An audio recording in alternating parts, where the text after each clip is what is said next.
Simon Jupp. Thanks, Chair. Good morning, Secretary. Morning. E-scooters, should they stay or should they go?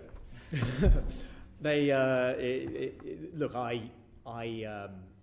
there've been 30 plus trials in the country, and I think they've been broadly very successful. There've been no fatalities in the trials at all. Millions of miles have been e-scootered across the country. They're extremely popular where they exist, and critically in the trials, they're made to the proper standards. They have lighting, indicators, they have registrations, you have to have a license, they are properly controlled with insurance, and so on and so forth, build standards. That isn't the case where they're being sold privately. And what I want to do is, and will do, is crack down on all of the e-scooters that are being sold privately, which are substandard, can be tampered with without necessarily breaking the law, don't have the required lighting, and sometimes are built to the wrong powers and power and wattage and the like.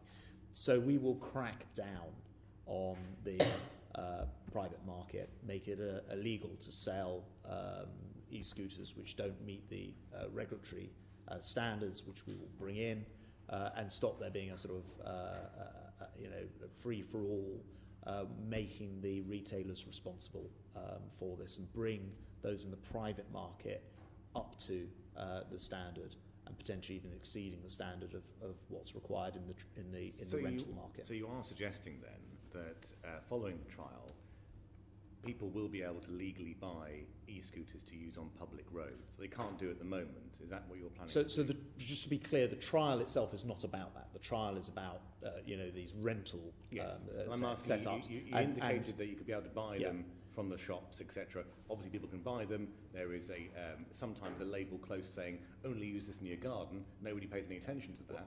But in the future, will people be able to buy them in a shop and use them on public roads? So in the future, I want to crack down on the illegal use on roads of non-compliant e-scooters, which sometimes are quite simply dangerous in my view. They're not up to standard in terms of build. If they are up to standard, up to spec of the rental scheme e-scooters that we see around the country in these trials that you've just indicated, will they be able to be sold privately in the future, legally, to be used on public roads? We will take powers in order to, which don't exist at the moment because they're not a category of transport, which is to do with some very old laws. We will take powers to properly regulate and then be able to decide the usage of them, which will come forward with more detail on. But what I'm clear about is we'll have a crackdown on their illegal sale and illegal use. So are you saying, earlier on you said about, you deem the trials to be successful, will differ on that, if I don't mind me saying. 900 collisions, 11 of which were fatal.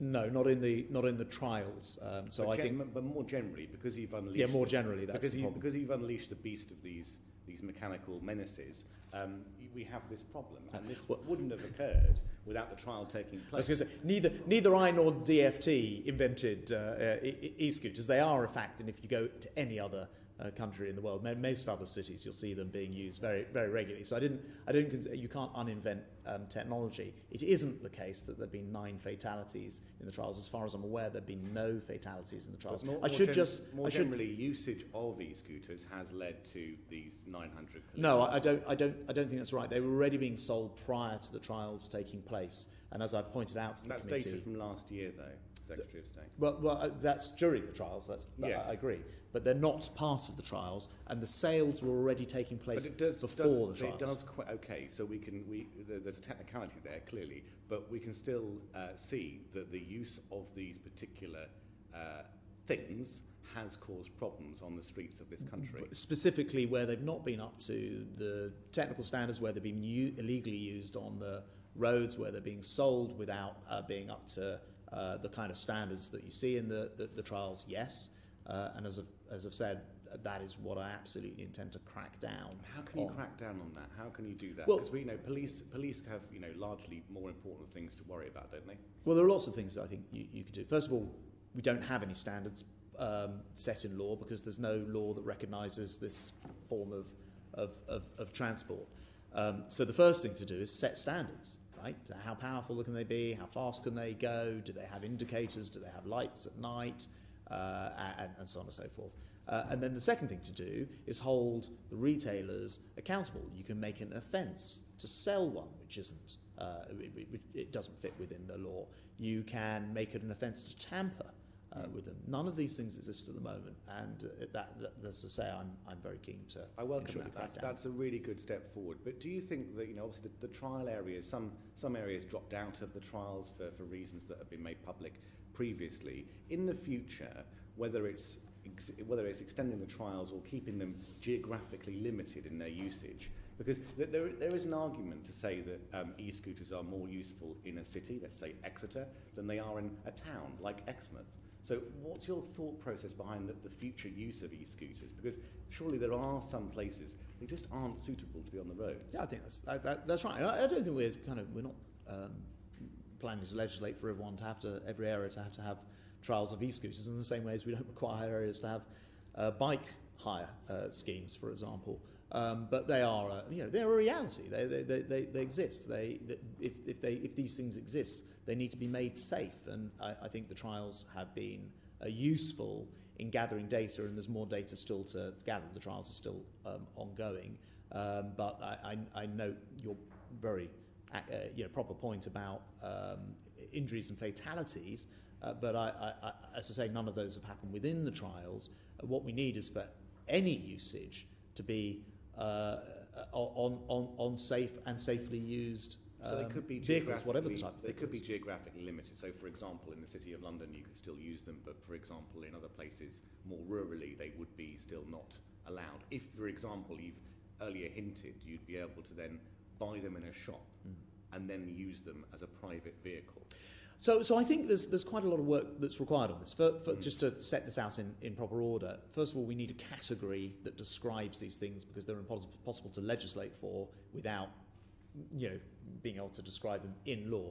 And then secondly, as we'd always do and you'd expect us to, we'll consult on the correct way to legislate and restrict or enable their use. But I think my big message is, broadly speaking, the trials have been popular and successful. I saw a figure, but it was a long time ago, of 5 million miles travelled on them. I suspect it's nearer 10 million by now. I'll write to the committee and confirm. And we're getting some very useful data. But things like geofencing, which prevent them from being used in, say, busy pedestrian areas, unless we legislate for these things, we won't be able to introduce that on these ones that are being sold privately, sometimes almost on a grey market, and we won't be able to legislate for their standard and quality. I want to crack down on being able to do that, and we will consult on exactly where and when and how they could or couldn't be. Is there an argument to say the horse has bolted, though? Because if there are loads of these private vehicles already, people aren't going to go, I must take that in to be, geo-tampered with or whatever it might be. Yeah, yes, I think it would have been wise if the Victorians, when they invented the legislation which invents the types of vehicles, had taken e-scooters into account, but they didn't. But look, they are a reality. They're being sold. You can buy them. As you say, sometimes we keep writing to, in fact, the Minister Harrison just wrote to the retailers again to remind people that you cannot use them on roads. Why don't they listen? Why don't the retailers listen? And why do they still sell them? Some do. Halfords, for example, I think are quite responsible about their sale, from what I've seen. But of course, when they get into individual hands, that's not always what happens. Now, we can change that, but we need to be able to class them as a form of whatever they are, mode of transport, in order to be able to crack down on their illegal sale, tampering, insufficient standards, and the rest of it. And that's what I tend to do. And things like yeah, that. well, certainly being able to go too fast is about the stripes. Thank you. Briefly for Ben. Why? I mean, everyone else in Europe can use this very convenient, cheap and environmentally friendly form of transport, except in Britain. When are you going to get a move on and properly license these things, avoiding the problems that my colleague points at, so people have the liberty and freedom to use them as a very good alternative form of transport? Well, I shall announce it on the 10th of May is the answer to your question. It's the flip side to our colleague's point.